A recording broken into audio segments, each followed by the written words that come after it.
Good evening, everyone. My name is Shreya Nagarajan Singh, and welcome to another edition of What Happens Next, which is a series of short 15 minute, well, some of them have gone beyond 15 minutes, but short interviews or discussions with various different arts professionals, practitioners, fundraisers, futurists, talking about how they're managing with COVID and what are the next steps. Today we have a very special guest. Give me just a minute while I get her in. Yes. So today we have a very special guest from Belgium and Netherlands. Her dance school is in Netherlands, but she's based out of Belgium. Her name is Kalpana Raghuraman. She is a force of nature. She is a dancer, an artist, performer, choreographer, and she has a background in Bharatanatyam, but is mainly a contemporary dancer, and she also has a school. Hi, Kalpana. Hi everybody. She also has a dance company called Kalpana Arts, whom you should definitely follow. And she's a highly sought after access consciousness facilitator. Am I right? Yes, hi. And I've had an opportunity to work with Kalpana in the past, and I was just telling them that you are a force of nature, and I've learned so much from working with you. And I just love the way you fuse so many different styles and mindsets, and your performance really represents that going forward. Thank you. Thank you for being here with us, Kalpana. I know I was just telling them that you're based out of Belgium, but your work and and Kalpana Arts is in Netherlands, right? Yeah, that's right. Yeah. How are things right there right now? Just to give, if you could just give us. Quiet. Everything closed. Everybody's at home. It's not locked down like in India, but it's very quiet. The policies in each European country is quite different. So I'm living in Belgium. It's stricter than it is in the Netherlands. So in the Netherlands, people are able to kind of travel around a little bit, but here we cannot take the car without any certificate or reason. And in the Netherlands, most places are closed, like rehearsal places and theaters are closed. Few are open. I have seen on Facebook, but there's really hardly any activity because it's just not allowed. Yeah. Okay. Well, Yeah. that's good, and I'm sure for the safety of the people, it's probably the Yes. best decision going Yeah. forward. I was just wondering, you as a choreographer, you're always creating work, and you create a new production every year. What does this do to your mindset in a time like this where everything is shut down, or our future is a little bit, or the next coming months are a little bit uncertain of how things are going to roll out? How do you create in a time like this, Kalpana? Well, I think it's definitely something that none of us have experienced. And so it really asks for something different. And it's really, if we try to do the same way, we're going to really get frustrated and get stuck. In our case, we were literally in the middle of a tour, and we had a show. We were in the theater, and then they canceled. They said we have to close the theater because there was a press conference. So we were literally like, we knew that it might happen, but it was quite violent in a way, because we were like, the lamps were hung, everybody was getting ready for the show, and we had to go. And so that kind of was quite like very confronting. I think the biggest thing for us, it's one part is just practical, right? Like a lot of people have this, you have plans and you need to change it. We had another 10 shows for our tour, and we basically had to cancel it or try to find a way. And that is, in our case, we were very busy trying to move the shows up. And in the Netherlands, some theaters were willing to do it. Some said we can't. And so it was like we were just busy kind of dealing with the logistics. In all of it, I think, whatever it is that is occurring, really trying to look at what is actually available instead of you want it to be like it used to be, because it's not. It's not. And it's also, I would even say, it's never going to be the same again. We are going through a really big change. And so really trying to be present and not try to find a way to get back, for me, has been a way to deal with it. And so it's been a lot of logistical things that we've been busy with, moving it up in the summer. And then a lot of theaters have just decided to close for this season and just said, we start again only in September. And so that has had a lot of repercussions. And so really being present with what is the situation and trying to navigate and not go into despair or go, oh my God, we're in it together. You're not the only one, which in a way helps. You're not losing anything. You're not, left behind. Yeah, We have to just find a new way to deal with it. absolutely. Yeah. And would you say, so then how do you plan your calendar really? Because things are a bit uncertain, right? So Very what uncertain. the next steps? Because I know you have a manager and you work on a very professional setup where, you plan like what we plan, like 12, 8 months ahead of time. So how does one reallocate those resources and people who are working for you at this time in order to plan this? I mean, plan in the sense, how are you coping with the situation of planning really? It is a kind of, we all think that our future at some level is, plannable and predictable. And definitely, like we have a lot of projects coming up. We were, having tours going on till next year, summer. And so it's like, it shows you how unpredictable our future actually really is, although it might seem predictable. We have just actually, first of all, we have been very busy with the theaters, and it's created a very interesting thing that, theater programmers, a lot of the times, not with everybody do you have this interaction that is friendly, or it can be quite, business-like or even difficult. And it created a very different kind of communication where we're like all trying to figure out how to do it. And it's really created a closeness with theaters and with staff, and with how to make it work. So what we did is first try to see what we can do with what we had, the tour that we had planned. Can we save it in a way? And like I said, most theaters wanted to find a way. Some said we just don't have time. Now, you can only do plan A, plan B, plan C, because it keeps changing, right? The government keeps giving us new information, and it's literally changing by the day. And for example, we had the tour finishing, and we were going to start a new creation that is supposed to premiere in September.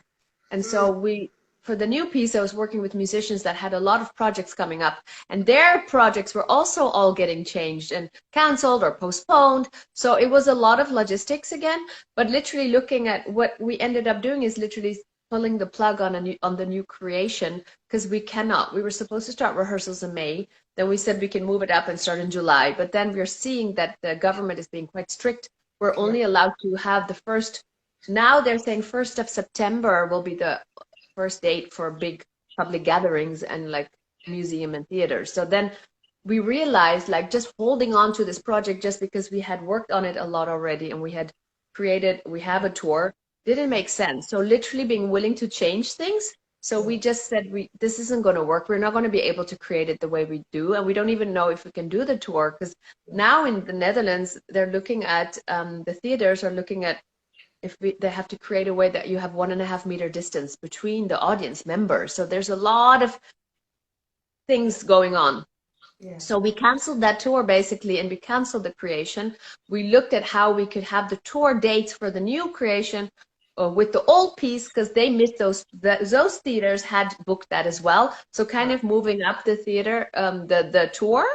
And at the same time, like I said, there's literally, you can think of a lot of things, and we don't know, and Absolutely. really be willing to not know, in a way, like not to be like obsessed with it, but like, okay, so we have like plan A would be that we do the tour, that we we do the rest of the tour after the summer up to like December, and then plan B is this, and plan B. So, and also just go like, okay, if we don't do the tour, what can we do?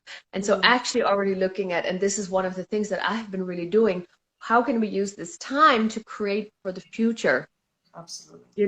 We are a lot of times, we have a show at a certain date, and then you start to create for that show, or you're rehearsing for a tour. What if you start to look for a longer, more further down in time, not so necessarily even immediate? And so for me, it's like part of what we're going to be doing is hopefully be able to do that tour that got postponed and move it, and we got most of the dates sorted out, and in between, instead of making a new piece, actually researching for the coming years. We got the wonderful news that our company got new funding for 4 years again from the city. Congratulations. Thank you. So this is like awesome news, considering everything is like this up in the air. And so from January 2021, we have another 4 years with the city, and we have we had applied it. We are now in that 4-year plan, and we had applied for another 4 years. And it's been a big change. They have chosen to take out a lot of companies. There's been a lot of changes, but our company is one of the 3 companies in the city of The Hague, next to Netherlands Dance Theater, that is being supported by the city. So knowing that that is coming obviously creates a lot of peace and like, Yes. okay, we have a future, which is a very, I would say, very privileged place, something that I worked for very hard and that has been years and years in the making. And also knowing like, okay, what if I don't have to create something with an end result? Like I really would like to use this time to do research, like actually that will grow for other things and not for I make something and then I have a product, but literally using it as a research. So this is one of the things that we're going to be doing. Yeah. For sure. Which brings me to my next question, which is a lot of artists are having a really hard time being in the present and thinking about the future. It's uncertain, and not everybody is, in a comfortable place where they can say, okay, I can live out the next 6 months without worrying, and let's see what happens end of December, and then plan there. So, how do you think artists can make most of their time now, or how do we help them start thinking of the future, right? Let's start thinking September, October, and let's not think July right now, just I let's would, say, sorry, go ahead. No, go no, on.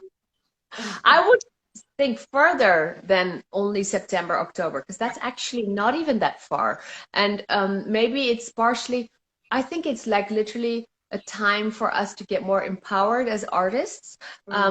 One of the sad things that we see in a lot of countries is that, the governments are allocating money for certain fields and the art sector is always the last one. And in the art sector, dance is always the last one. And somehow there is this thing that the value of arts, somehow we have not, my point of view is somehow we as a field have not been always able to show people the deeper value of it. It's not only relaxation, sure it is. It's not only great for your mind and for your body, sure it is. It's a reflection on society. It's a reflection, another way of looking at society and the future also. And so I would say, like, how can you as an artist start to see, like, hey, what is it that I really want to create? What would I like to leave behind?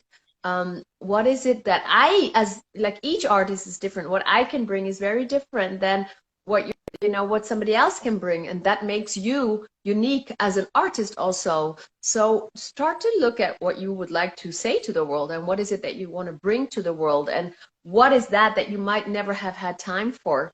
I mean, that's what I'm now doing. I travel a lot. If I'm home for more than 3-4 days, it's like amazing. And I've been home for like 7 weeks and everybody's like, are you okay?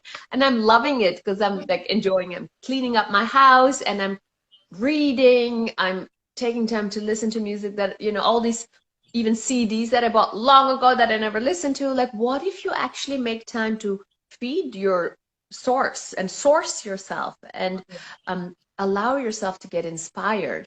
Now, I know that, for example, in India, you're not even really allowed to go out. So you might not be able to get inspired by nature, but there are so many resources that we have now available to us.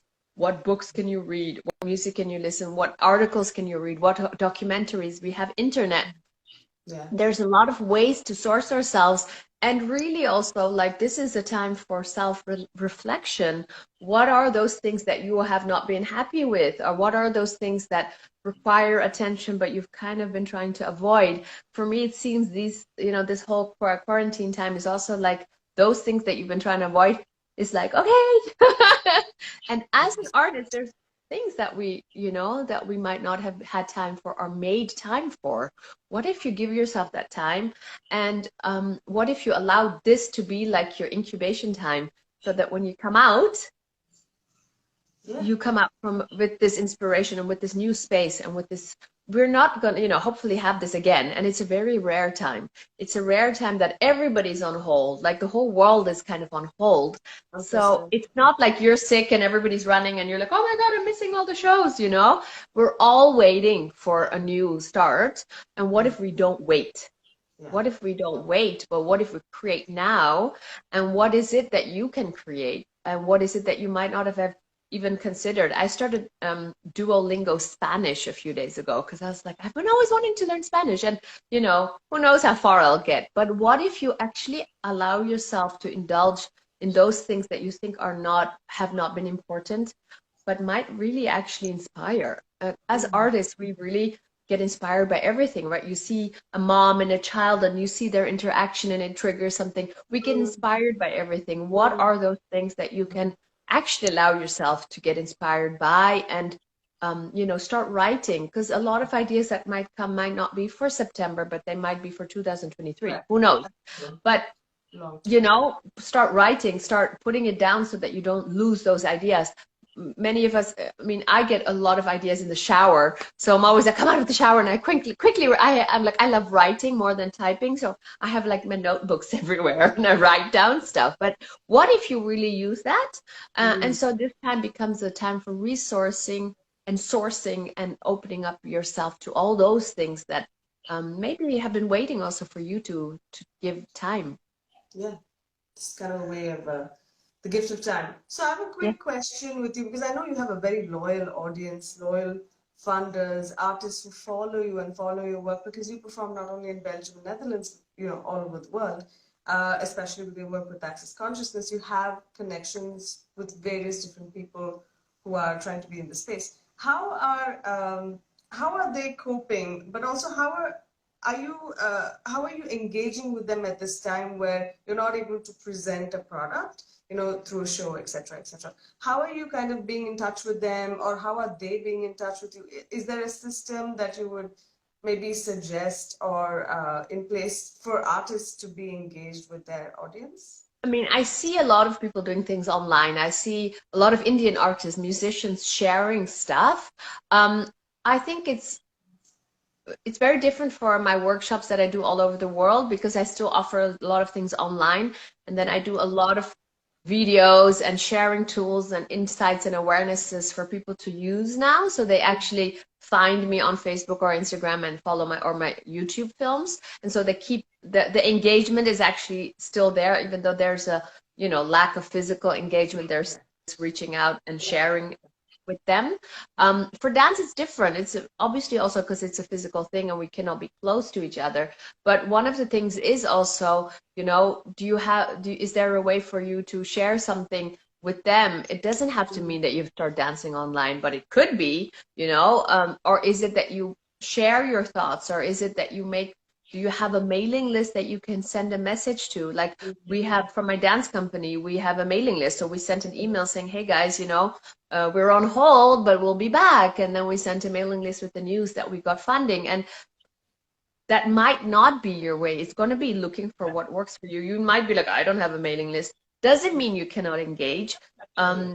It's kind of looking for what ways, and there are different ways. It could be like, you know, I would honestly say don't look at others, although we've learned to look at others. I would say look at your way. Don't try to be like other people. Allow yourself to get inspired. You might see something and go, oh, wow, that's really cool. Exactly. That gives me ideas. But be yourself, be authentic and do it your way. And you know, it's fine. I also personally don't think, if you look at it, it's like a few months in our life, you know. A few months in a life is like it's like it's nothing, it's nothing in time. So if we actually allow ourselves to not be too busy with, oh my God, people are going to forget me, or what if they don't choose me to come to my show after this, what, you know, right? So where can you also give yourself that break in a way and give yourself that time that we never seem to, because we're always too busy and too running? And what investment in yourself can you now make that will actually allow them to reach for you, because you are being another energy and a greater version of yourself in a way. And so, yeah, and if there is something to share, Actually you a can. deeper artist than before. Sorry? You come out of, you know, post-COVID world being somebody deeper who has a much more stronger sense of their work and themselves and their relevance in society, you know, rather than pre-COVID. Because I think Exactly. it was, Exactly. it was just Exactly. becoming a really a fast world. At least that was my, you know, my Sense. experience of being in the team and being in this field is everything was just, so overwhelming and just too many things blowing up at the same time. So this is kind of a good time for all of us to, reflect a little bit, Yeah. but, keep that eye on the future, especially for artists who can't move to a digital medium. Like if dance is perhaps maybe you could do short workshops or something, but if I'm a contemporary artist, I can't present that necessarily in a digital medium unless it's like a complete work, and even then it's just a photograph or something. So there are many artists who can't, people in rural India, for example, who don't even have strong internet connection, probably, or, at least for the artists in Tamil Nadu who we're trying to work with, and we're trying to involve them and get them digital. It's a much harder process. So, but it's like you said, I think there's a time to really look inward and look at that deeper sense of Yeah. connection. Exactly. It is really like literally the whole world went from fifth gear to like not even first gear, like kind of parking gear, you know? And so give like it's very rare. Like I would say relish it and relax it in. And I know we have to pay our bills and we have things to take care of. And also there, like what if you can be more of a question, like, oh, I wonder what I can actually create with this situation. Because it's very easy to go into the spiral of worrying and like, oh my God, and when is it going to finish? That's not really going to help. And I think a lot of people are going to, after when it starts again, they're going to be like, oh my God, actually, it was so nice, you know? So, and, obviously we all miss touching people. I miss touching people. I miss performing. We miss all that. But hey, it's really not, the end of the world. It's just a few months. And like you said, what if you come out like more deeper, profound, more conscious artist and conscious of your value? And as artists, we are so used to, in a way, get our value from the audience and from the applause or from the feedback. And what if now you can actually start to see what you can do to get that greatness in you and bring that to people and inspire through that, where you're not waiting for somebody to give it to you.